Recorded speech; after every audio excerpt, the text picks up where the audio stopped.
आपको पता है, थायराइड एक छोटी सी ग्लैंड है जो गले के सामने होती है और इसका इफेक्ट बॉडी के पूरे मेटाबॉलिज्म, हॉर्मोन्स और फर्टिलिटी तक होती है। स्पेशली इन फीमेल्स थायराइड बहुत ही कॉमन है।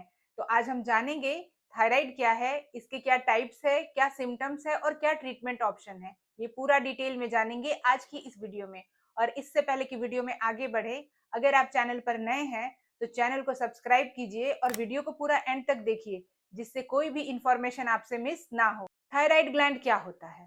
थायराइड ग्लैंड एक बटरफ्लाई शेप्ड ग्लैंड होता है जो हमारे नेक के फ्रंट पार्ट में होता है और ये हार्मोन T3 जिसे ट्राईआइडोथायरोक्सिन और T4 थायरोक्सिन बनाती है, जो बॉडी का मेटाबॉलिज्म, एनर्जी और पीरियड्स तक को कंट्रोल करते हैं। थायराइड्स के मेन दो प्रॉब्लम्स होते हैं, हाइपोथायराइडिज्म और हाइपरथायराइडिज्म।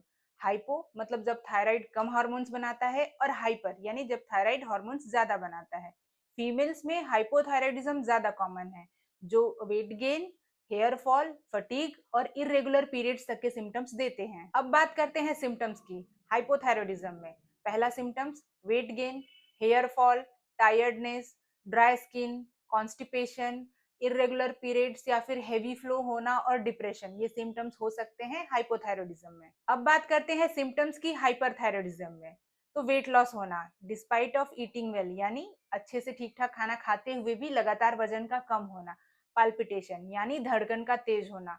एंजाइटी या फिर नर्वसनेस, इरेगुलर पीरियड्स और स्वेटिंग एक्सेसिव होना या बहुत ज्यादा पसीना होना। नेक्स्ट है आंखों का बाहर आना, जिसे हमारे मेडिकल टर्म्स में कहते हैं ग्रेव्स डिसीज। अब सवाल उठता है कि महिलाओं में थायराइड की प्रॉब्लम बहुत ज्यादा देखी जाती है, तो इसके क्या रीजंस हो सकते हैं? Hormonal fluctuations during pregnancy, puberty और मेनोपॉज के समय अलग अलग समय में हार्मोन्स अलग अलग तरीके से चेंज होते हैं। ये एक मेजर रोल हो सकता है जिसकी वजह से महिलाओं में थायराइड की प्रॉब्लम्स ज्यादा होती है। नेक्स्ट फैक्टर है ऑटो इम्यून डिसीजेस, जैसे हाशिमोटोस डिसीज या ग्रेव्स डिसीज, जो फीमेल्स में कॉमन है।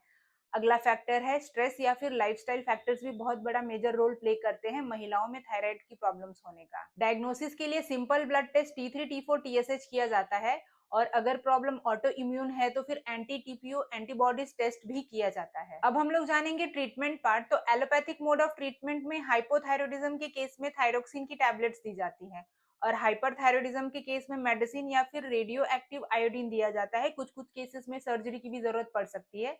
तो ये तो रहा एलोपैथिक मोड ऑफ ट्रीटमेंट। अब हम लोग जानेंगे थायराइड के केस में होम्योपैथी का रोल, क्योंकि होम्योपैथिक मेडिसिन रूट कॉज पर काम करती है और जो भी हार्मोनल इम्बैलेंस है उसको बैलेंस करके जो है थायराइड के लेवल को मेंटेन करने में हेल्प करती है। लेकिन जैसा कि मैंने हर वीडियो में कहा है, किसी भी मेडिसिन को लेने से पहले कंसल्टेंट होम्योपैथिक फिजिशियन से कंसल्ट करें, उसके बाद ही मेडिसिन लें, सेल्फ मेडिकेशन ना करें। अब हम लोग जानेंगे हाइपोथायरोडिज्म के केस में कौन कौन सी होम्योपैथिक मेडिसिन का यूज करेंगे। तो पहली मेडिसिन है कलकेरिया कार्ब।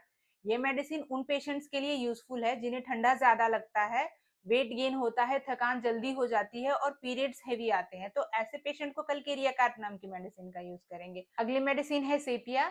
ये उन महिलाओं के लिए यूजफुल है जिन्हें वीकनेस, इरिटेबिलिटी और हेयर फॉल है, साथ ही जो है इरेगुलर पीरियड्स का इशू है, तो फिर सेपिया का यूज करेंगे।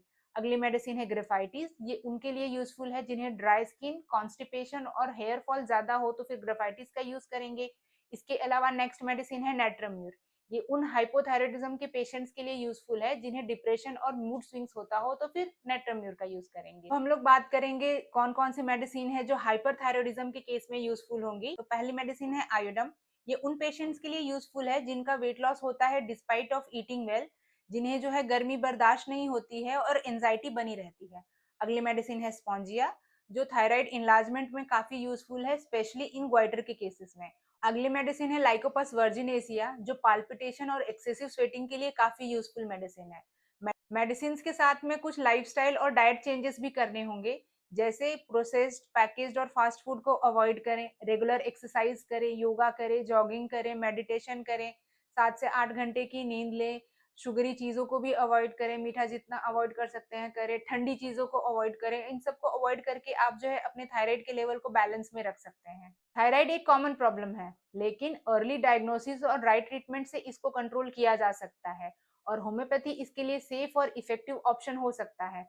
और इसी तरह की हेल्थ अपडेट के लिए सब्सक्राइब कीजिए टॉक विद डॉक्टर पूनम को, और हमसे ट्रीटमेंट कराने के लिए स्क्रीन पर दिए गए नंबर से संपर्क कर सकते हैं।